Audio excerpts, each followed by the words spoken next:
안녕하세요. 포토드론입니다. 오늘은 한백산에서 해넘이 사진을 촬영해 보겠습니다.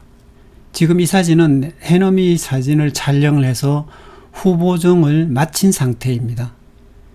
그러면 이 사진을 어떻게 촬영했는지 천천히 알아보겠습니다. 해넘이 사진 촬영을 하려면 노출을 정해야 되겠죠. 노출을 정하자면 일단은 테스트를 먼저 봐야 될 겁니다. 이렇게 삼각대에 카메라가 고정되어 있는 상태에서 이렇게 태양을 넣어서 구도를 잡은 뒤에 촬영을 해 봅니다. 이 사진은 조리개 16의 1000분의 1초입니다. 이 사진은 조리개 16의 500분의 1초입니다.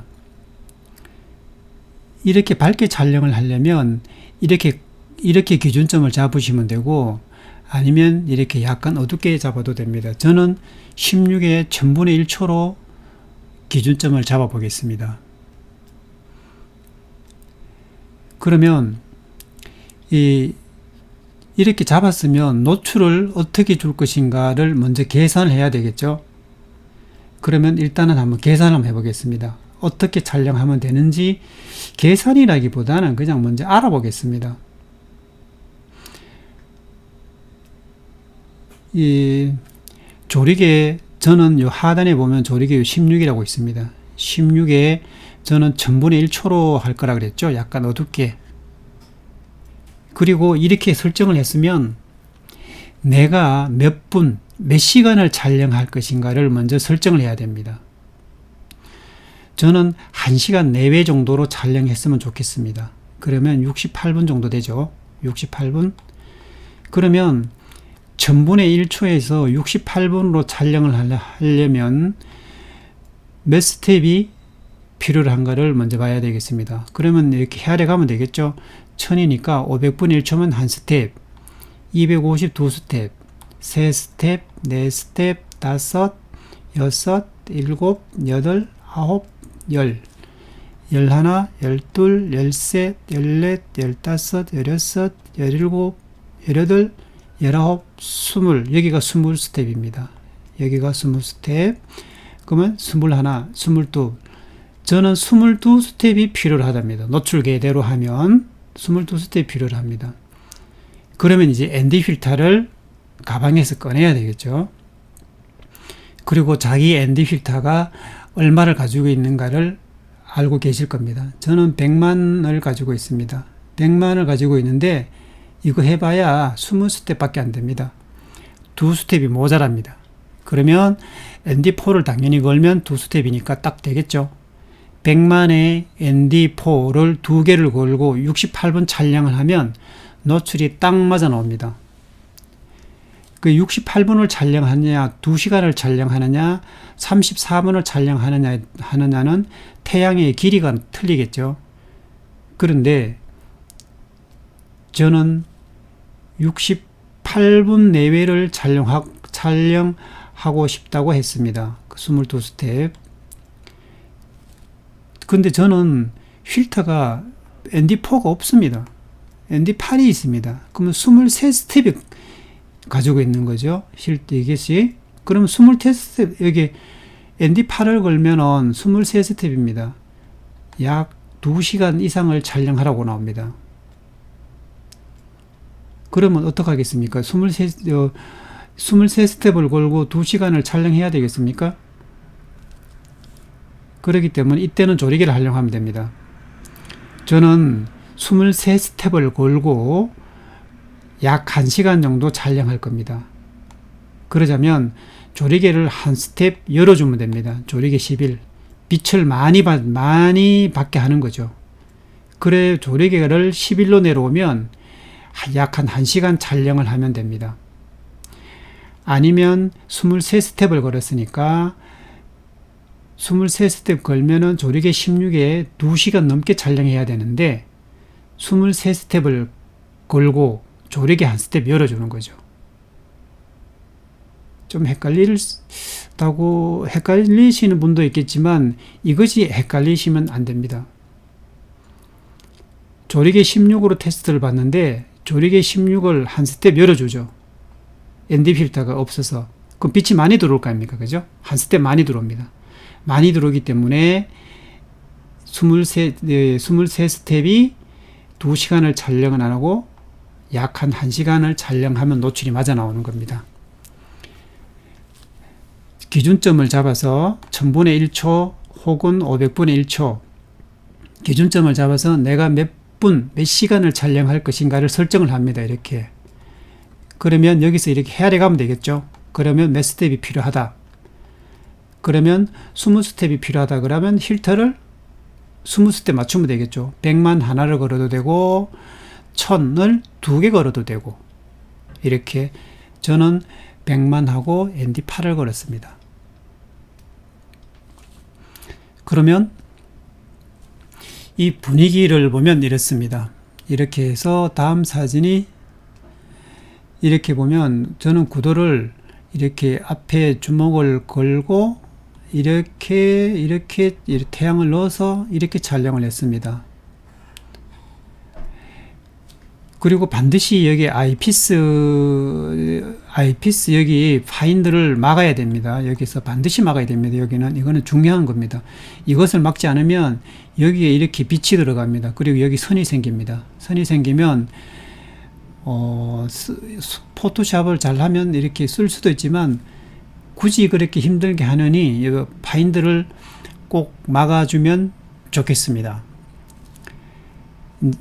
이렇게 촬영을 하면 이제 지금 사진은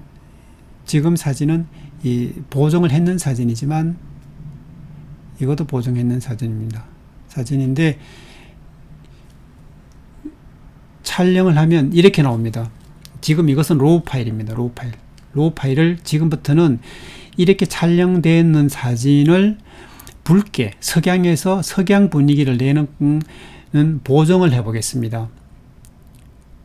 물론 이렇게 나오지 않고 앞에 레드 필터를 걸어서 좀 붉게 애초에 촬영해도 되지만 굳이 그렇게 촬영을 안 하셔도 포토샵에서 간단하게 됩니다. 이것은 로우 파일입니다. 그럼 먼저 해야 될 것은 색온도를 변환시켜 주면 됩니다. 가장 먼저 해야 될 것은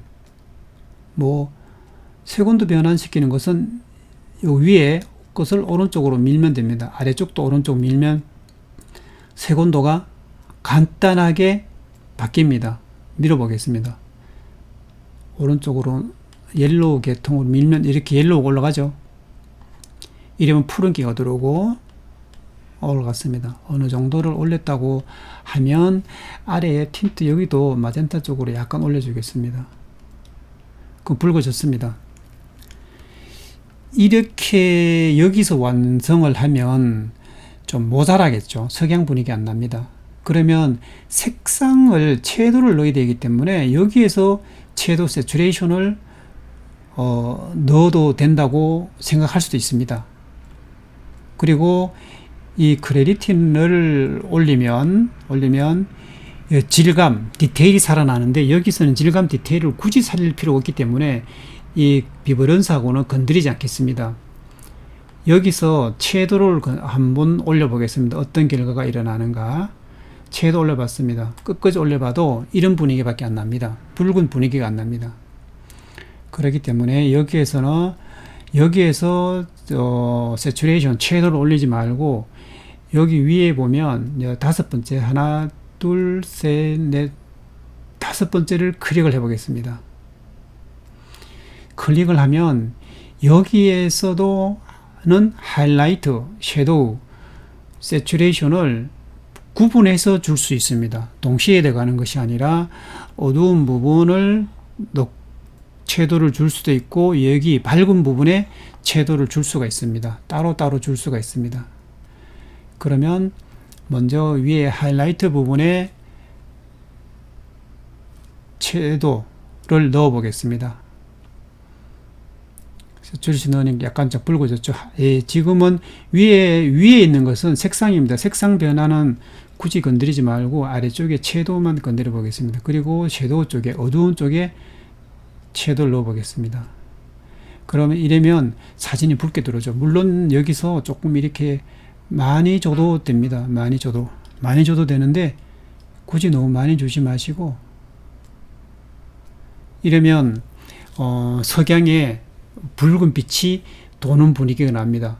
여기서 또 모자라면 다시 돌아와서 여기서 노란색을 조금 더 넣어줘도 됩니다. 그러면 노란색을 넣어주면 더 이 석양 분위기가 나겠죠.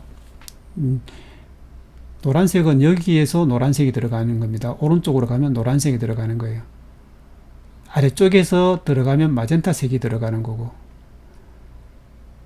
그러면 변환이 이래 되면 색상을 수정을 다 했는 겁니다. 그리고 여기서는 굳이 샤품 같은 걸 주지 않아도 됩니다. 얼마만큼 변했는가 확인 한번 해보겠습니다. 여기 프리뷰를 껐다가 켜고 그러면 이렇게 많이 변했는 것을 알 수 있습니다. 여기에서 이 아래쪽 하단 있죠? 여기 하단. 여기 아래쪽 하단에 여기 있죠. 여기 여기를 클릭을 해보면 여러분들 창이 하나 뜹니다. 이렇게 창이 뜨는데 여기에서는 꼭 특별한 경우가 아니면 특별한 목적이 있으면 아도비 RGB를 하고, 특별한 목적이 아니면 여기서는 아도비 RGB를 하시면 안 됩니다. 여기에서는 sRGB를 해야 됩니다. 아도비 RGB는 아직까지 모든 프로그램에 호환이 잘 안 됩니다. 안 되기 때문에 sRGB는 모든 프로그램에 호환이 다 잘 됩니다. 물론 아도비 RGB가 색상이 더 좋죠. 좋은데 그러자면 모든 것이 따라줘야 됩니다. 그리고 여기에서 16비트 8비트는 큰 의미는 없지만 그래도 여기서는 16비트로 맞춰 놓는 게 좋습니다. 그러면 이것을 이제 다 됐으니까 이 색상을 후보정이 다 됐기 때문에 여기서 오픈 이미지를 하면 되겠습니다. 하단에 오픈 이미지를 하면 이 사진이 조금 전에 16비트로 되어 있다 그랬죠. 16비트 설정했기 때문에 이미지 모드에 가보면 이렇게 16비트로 가 있습니다. 이 저장을 해보면, 저장을 해야 되겠죠. 파일에 가서 저장을 해보면 따로 저장하겠습니다. 따로 저장하면 이렇게 PSD로 나옵니다. 이 PSD로 나오는 이유가 16비트로 설정했기 때문에 그렇습니다. 그러면 여기서 클릭을 해서 JPG로 바꿔주면 되겠죠. 바꿔줘서 저장을 클릭하면 뜹니다. 저장을 클릭하면 이렇게 JPG 옵션 창이 또 하나 뜹니다. 또 하나 뜨는데 여기에서 12는 무엇을 의미하냐면 압축률입니다. 포토샵의 압축률. 수치가 낮으면 낮을수록 압축률이 센 겁니다. 사진의 질이 떨어지는 거죠. 질이 떨어지는 건데 뭐 인터넷 이래 쓴다면 7, 8, 9 여기 써도 상관없습니다. 그러나 여기에서는 질을 좋게 하기 위해 가지고 압축률을 최소화시키는 겁니다. 수치가 높으면 높을수록 압축률을 적게 하는 거죠. 압축을 적게 시킵니다. 그러기 때문에 여기 특별한 경우가 아니면 12로 하면 되겠습니다. 뭐 카톡으로 보낸다든지 이럴 때는 이 수치를 낮춰도 됩니다. 낮추면 용량도 줄어듭니다. 그러면 12로 해서 퀄리티를 최고 좋게 하는 거죠. 품질을. 오케이 하면 저장이 됐습니다. 저장됐고 이것을 끄고 저장되는 사진을 조금 전에 작업했는 사진을 한번 포토샵에서 불러와 보겠습니다. 이렇습니다. 이런데 여기에 보면 이렇게 살짝 이렇게 붉은 뭐 줄 같은 게 있습니다. 이것은 사진 촬영할 때 하레이션이 사진에 미친다 그랬죠. 그 영향입니다. 이것은 미세하기 때문에 그렇게 신경 안 쓰셔도 됩니다. 오늘은 한백산에서 해넘이 촬영을 해봤습니다. 감사합니다.